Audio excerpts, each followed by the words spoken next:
தேவனுக்கு மகிமுண்டாவதாக. இந்த நாள்ல தேவன் உங்களோட ஒரு வார்த்தையின் மூலமா பேச போகிறார். நெகேமியா 2ஆம் அதிகாரம் 20ஆம் வசனம்.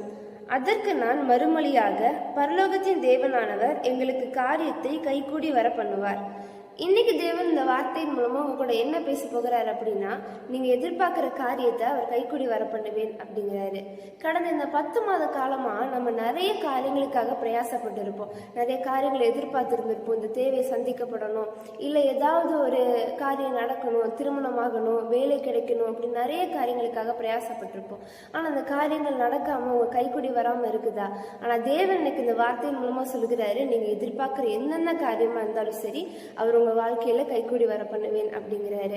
நிறைய நேரம் இந்த ஒரு சில காரியங்கள் வாய்க்கணும், நடக்கணும் அப்படிங்கிறதுக்காக நீங்க மனிதர்களை நம்பி ஏமாந்து போறீங்களா? நிறைய பணத்தை கொடுத்து ஏமாந்து போறீங்களா?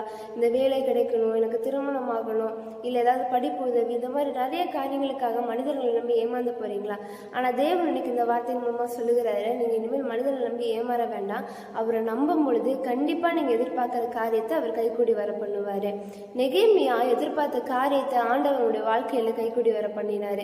ஏன் அப்படின்னா, நெகேமியா ஆண்டவர் மேல விசுவாசமா இருந்ததுனால, கர்த்தருடைய கரம் அவன் மேல இருந்ததுனால அவன் எதிர்பார்க்கிற எல்லா காரியத்தையும் வாழ்க்கையில நிறைவேற்றினாரு.